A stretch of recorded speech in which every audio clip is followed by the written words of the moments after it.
ओम नमो भगवते वासुदेवाय। राधे राधे मित्रों। भगवत गीता तथा गीता ज्ञान पर असंख्य लोगों ने अपना अपना योगदान दिया है।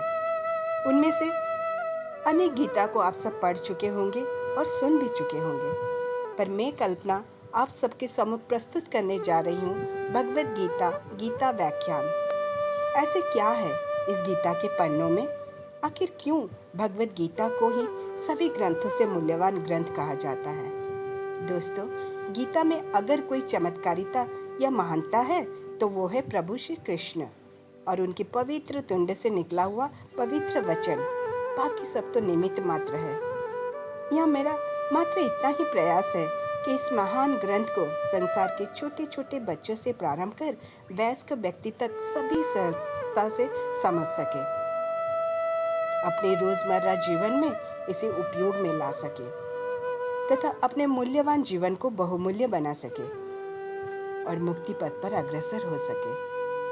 शायद ही कोई ऐसा धर्म ग्रंथ होगा जिसमें इतने विस्तार पूर्वक जीवन के रहस्य को लिखा गया होगा। साधारण भाषा में कहा जाए तो गीता इस ब्रह्मांड के संपूर्ण उत्तर कुंजी है। जीवन के जटिल से जटिल प्रश्नों का उत्तर विद्यमान है इस गीता में।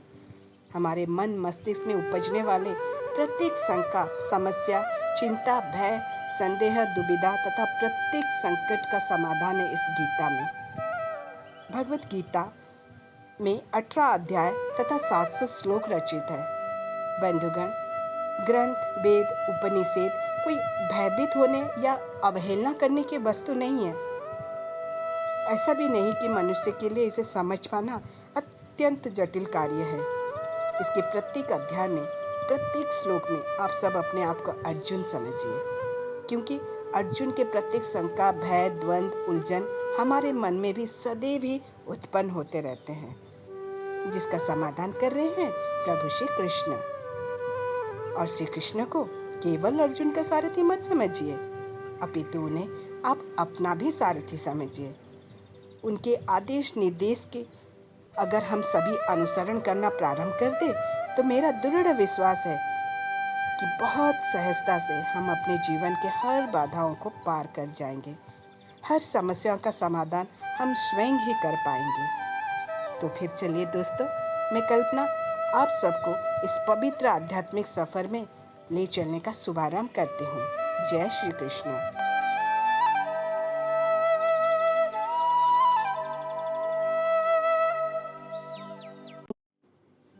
ओम नमो भगवते वासुदेवाय। अथ प्रथमोऽध्याय। धृतराष्ट्र उवाच धर्मक्षेत्रे कुरुक्षेत्रे समवेतायुयुत्सवा मामका पाण्डवाश्चैव किमकुर्वत सञ्जय। सञ्जय उवाच दृष्ट्वा तु पाण्डवानीकं व्यूढं दुर्योधनस्तदा आचार्यमुपसंगम्य राजा वचनमब्रवीत् पश्येतां पाण्डुपुत्राणाम् आचार्यमहतिं च मुं व्यूढा द्रुपदपुत्रेण तवे शिष्येण धीमता। अत्र स्वरा महश्वासा भीमार्जुन समायुधि युयुधानो विराटश्च द्रुपदश्च महारथ धृष्टकेतुश्चेकितानं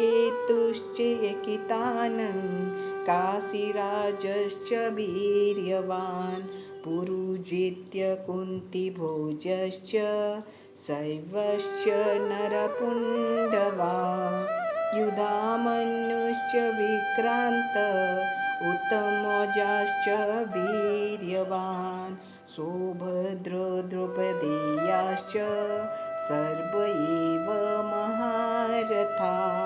अस्माकं तु विशिष्टाये तात्रिबोध द्विजोत्तम नायका मम शयनश्च सज्जर्थतमृभीमिते भवान् भीष्मश्च कर्णश्च कपश्च समिति च य अश्वत्थामाभिकर्णेश्च सौमदात्रिश्च तथैव च अन्ये च बहवः शूरा मदत्यक्तजीविता ननशस्त्रप्रहरणा सर्वयुद्धे विशारद।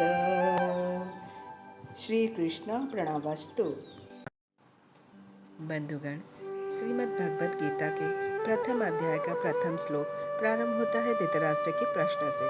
वो जानना चाहते हैं आखिर युद्ध भूमि में क्या चल रहा है, उनका पुत्र दुर्योधन और उनकी सेना क्या कर रहे हैं तथा पांडु पुत्र और उनकी सेना क्या कर रहे हैं। धृतराष्ट्र संजय से पूछते हैं, कहो संजय, युद्ध भूमि में वर्तमान क्या क्या क्रिया प्रतिक्रियाएं दिखाई दे रहे हैं। धृतराष्ट्र चक्षु से अंधे अवश्य थे, परंतु वो अपने विवेक बुद्धि से अंधे नहीं थे। वो बहुत अच्छे से जानते थे कि वो आज धर्म के पक्ष में नहीं है। धर्म तो उस ओर है जहाँ प्रभु श्री कृष्ण है। अपने पुत्र के मोह में उन्होंने धर्म के बदले अधर्म को चुना था, न्याय के बदले अन्याय के पक्ष में थे। वो शांति के स्थान पर युद्ध को स्वीकार किए थे, परंतु वो भली भांति जानते थे इस युद्ध को जीत पाना कौरव पक्ष के लिए इतना आसान नहीं है। जैसे हम अपने जीवन में जाने अनजाने अगर कोई गलती कर देते हैं तो हमें आभास हो जाता है कि इस गलती का परिणाम सही नहीं होगा। ठीक उसी तरह धृतराष्ट्र के मन में भी कुछ ऐसे ही ख्याल उत्पन्न हो रहे थे। उनके मन में एक अनजान सा भय तथा शंका जागृत हो रहा था। संजय उनके दिव्य दृष्टि बल से युद्ध क्षेत्र से दूर होते हुए भी युद्ध भूमि में होने वाले हर एक क्रियाकलाप को अपने आंखों से जीवित रूप से देख पाते थे। उन्हीं की वजह से आज हम सब गीता सुन पा रहे हैं, पढ़ पा रहे हैं और सुना पा रहे हैं। अब संजय आंखों देखा हाल सुनाते हुए कहते हैं, हे राजन, दुर्योधन बिहू का ध्यान पूर्वक वर्तमान निरीक्षण कर रहे हैं तथा गुरु द्रोणाचार्य से कहते हैं, हे आचार्य, पांडुपुत्र का ये विराट विवाह का रचना आप ही के योग्य शिष्य धृष्टद्युम्न ने किया है। विवाह का रचना का अर्थ है सोच समझकर अत्यंत बुद्धिमत्ता से सेना दल को नियोजित करना। एक ऐसा बिहू जिसमें शत्रु पक्ष का आसानी से प्रवेश कर पाना कष्टकर ही नहीं असंभव हो, और दुर्भाग्यवश अगर कोई प्रवेश कर भी जाता है तो फिर उस शत्रु का शरीर नहीं अपितु उसका प्राणवायु ही बाहर जा सकता है। दोस्तों, जब हम अपने सम्मुख किसी समस्या या शत्रु को देखते हैं तो अचानक मन में अनजान सा भय और जिज्ञासा जागृत होता है। उसी तरह दुर्योधन के मन में भी अनगिनत सोच उथल पुथल हो रहे थे और इस विषय में वो गुरु द्रोणाचार्य से वार्तालाप कर रहे थे। यह दुर्योधन पांडु सेनाओं के मुख्य सेनाओं का एक एक कर नाम लेते हुए उनका निरीक्षण परीक्षण कर रहे हैं। दोस्तों, जब भी किसी तरह का युद्ध या क्रीड़ा का प्रारंभ होता है तो प्रत्येक व्यक्ति सर्वप्रथम अपने सम्मुख खड़े प्रतिद्वंदी के विषय में संपूर्ण जानकारी प्राप्त करना चाहता है। ठीक उसी तरह दुर्योधन भी यहाँ पे कर रहे हैं। पराक्रमी धनुर्धारी अर्जुन, युद्ध में सर्वश्रेष्ठ भीम, युधिष्ठिर, सात्यकी, विराट, राजा ध्रुपद, चेकितान तथा बलवान काशीराज, पुरुजित, कुंती भोज और मनुष्य में श्रेष्ठ सैवव, पराक्रमी युद्धामन्यु एवं द्रौपदी के पांचों पुत्र सभी के सभी महारथी थे। शत्रु दुर्बल हो या शक्तिशाली, उसके गुण और अवगुण से अवगत होना बेहद आवश्यक है। उसकी शक्ति को नाप लेना अत्यंत समझदारी का काम है, जो कि दुर्योधन यहाँ कर रहे हैं। जय श्री कृष्ण। गीताया श्लोक पाठेन गोविंद स्मृति कीर्तना साधु दर्शनमात्रेण तीर्थकोटिफलं लभेत् इति श्रीभगवद्गीता प्रथम अध्यायश्च अर्जुनविषादयोगश्च प्रथम श्लोकश्च नवम श्लोक संपूर्ण।